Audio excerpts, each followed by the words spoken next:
195. 193. 312. 204. How many countries are there? Oh, that's what we're doing. Welcome to Map Men. We're the men. And here's the map. Map men, map men, map men. In 3200 BC, 5223 BN, the best travelled people in the world were the Iranians. because every Iranian had visited every country in the world. Iran. It was the first place to form a sort of government over a sort of territory, making it a sort of country. But then, visiting every country became doubly difficult when Egypt assembled itself into a state of its own. And things only got more complicated from there. Countries started popping up everywhere, including early versions of China, Vietnam, India, Armenia, North Korea, and finally every other country. So, what exactly is the grand total now at 5 PM in 2025? Because if you're cramming for a pub quiz, or planning an Olympic opening ceremony, or making a website drop-down menu for select your country, or making an episode of Map Men about exactly how many countries there are, exactly how many countries there are matters. The most commonly used answer comes from this important building on the green screen behind me, the United Nations, where the world's nations gather to discuss problems and find solutions. If you're a member of it, you're a country, and the number of members is... It's a UN Decree 193. Here they are. Oh, and there's also 2 observer states, who get to speak at meetings but not vote. Long story. The UN has revised to 195. The perceived officialness of this number creates an opportunity for record collectors with too much time on their hands, such as Graham Hughes, who in 2012 became the first person to visit every single one. And he did it without taking a single flight. Bye, Mum.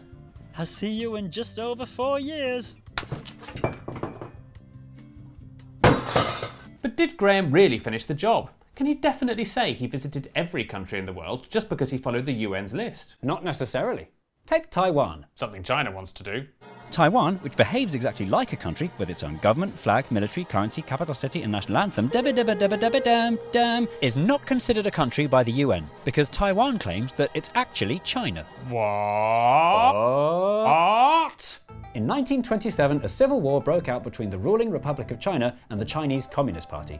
The communists won, and the old government fled to Taiwan, where they've been holed up ever since, resulting in these 2 countries both claiming to be the real China.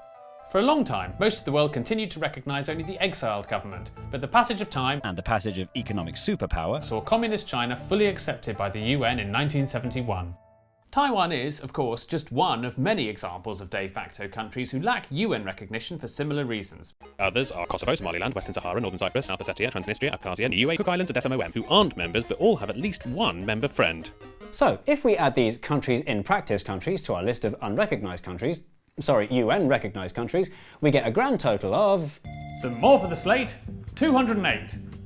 But that number's super contentious. At least the UN's 195 countries are countries everyone agrees are real countries, aren't they, Mark? No, they're not, Mark. The UN members list confusingly includes lots of countries whose countryness is not recognised by some of their fellow members. These include Cyprus, not recognised by Turkey, Armenia, not recognised by Pakistan, South Korea, not recognised by North Korea, not recognised by South Korea or Japan, Israel, not recognised by 28 UN countries, and China. not recognised to this day by 12 UN countries, including Bhutan, who uniquely doesn't believe in Taiwan either. So if we only counted countries on the UN members list who aren't disputed by anybody, our total number of countries would stand at, lose the suspect states, 188. Problem free. Not problem free. This number has the extremely unsatisfying effect of leaving big empty gaps on the world map that apparently belong to no country at all. So, because we're big fans of colouring in, Shading. The UN knows best. Bring back the rest. So that's the answer. Thanks for watching. The end. Goodbye. hang on, I've just realised we can't use the UN's list. Why is that? A country that indisputably exists and is very important to me is missing. England. Oh dear. Countries in the UN have to be not only autonomous, but sovereign, and those two words don't mean the same thing. Autonomous means you come up with all your own laws and taxes and so on. But sovereign means you have the last word on these laws and taxes, and there is no one higher up who can interfere. Many autonomous regions around the world can't become sovereign until they're let go by their host countries, such as Catalonia, Who need permission from Spain, Chechnya, who need permission from Russia, and Scotland, who need permission from Keir Starmer. So that's why the UK is a member of the UN, but the four countries that make it up, England, Wales, Scotland and Northern Ireland, are not. I know that, but the only available word for what England is country. If our list is going to include every country in the world, it simply has to be included. It's not sovereign. It's got an emoji flag. Yeah, fair enough. UK countries uncombine, 199.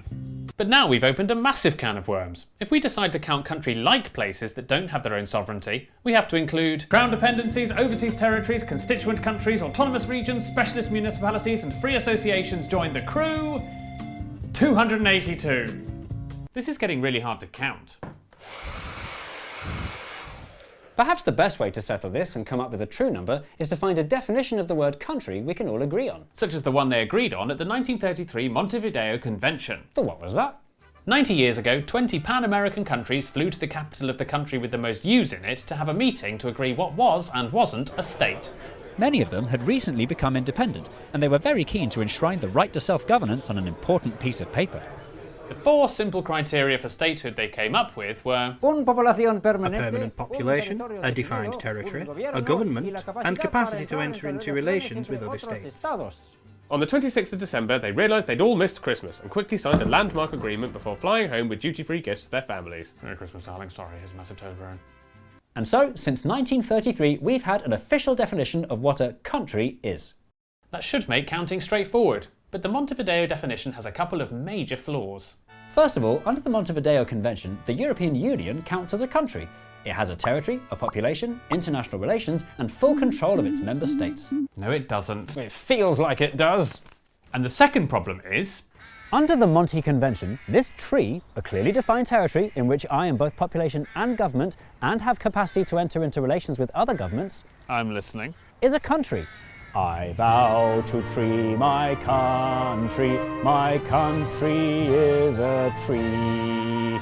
This may sound silly, It is, isn't it? but across the world there are countless areas that claim to be countries under this exact same criteria, with zero recognition from any other state. And they're known as micronations. Our favourite. There are 86 micronations noteworthy enough to get a Wikipedia article, bringing our total to... Micronations we collate, 368. That's rather a lot. Do micronations really need to be included on our very serious list? Let's look at loads of examples. You can have Uno. Oh, Just off the coast of Suffolk is this tiny disused naval fort, which is technically an independent country. When it was abandoned after World War II, it was in international waters, which meant it was technically up for grabs. In 1967, fisherman Roy Bates turned up, intending to start a pirate radio station. You're listening to CFM, playing you the very best in pop, rock, and country. But quickly decided instead to declare the fort an independent country that he was prince of, There's a thought. and named it Sealand. Sealand still declares itself an independent country today, under Prince Michael Bates, who keeps his dad's dream afloat by selling titles and passports to documentary presenter after documentary presenter after documentary presenter. There are similarly silly stories for the small so-called states of Redonda, Seborga, West Arctica, Ladonian, Utopia, Zakistan, Wagamamona, Space Kingdom of Asgardia, and so on and so on and so on and so on and so on and so on and so on and so on. For our sensible list of countries to have any meaning, we have to exclude countries that are too small and improbable on the grounds of silliness. so San Marino and Vatican City are definitely out. No. The real reason that micronations can't be considered on our list is because they all lack the most important thing of all when it comes to whether or not you're really a country. Recognition from other countries is, at the end of the day, really the only thing that makes a country a country. If your countryness is recognised only by yourself, as much as we love learning about you, we can't put you on our list. Sorry. And so, the time has now come for the big reveal. Based on all the evidence, the official answer to how many countries are there is 200-ish? Yeah, high 100s, low 200s. About 200. Ultimately, because different countries recognise different countries as countries, the only possible answer to the question, how many countries are there, is it depends who you ask. Counting's a pointless task. It depends who you ask. Perhaps it's more important to ask why it matters. Counting countries seems like a very 20th century pastime on an increasingly interconnected planet. The more the world's nations work together, the more we harmonise our trade and laws, and the more we interact on a daily basis with people from all over the world, the more we celebrate diversity within countries, the more the lines between nations and regions get beautifully blurred. Your nation state is just one of many different entities you can claim allegiance to, from your city, to your region, to your continent or your hemisphere. In time, the question of how many countries there are will only become more and more complicated and become less and less relevant.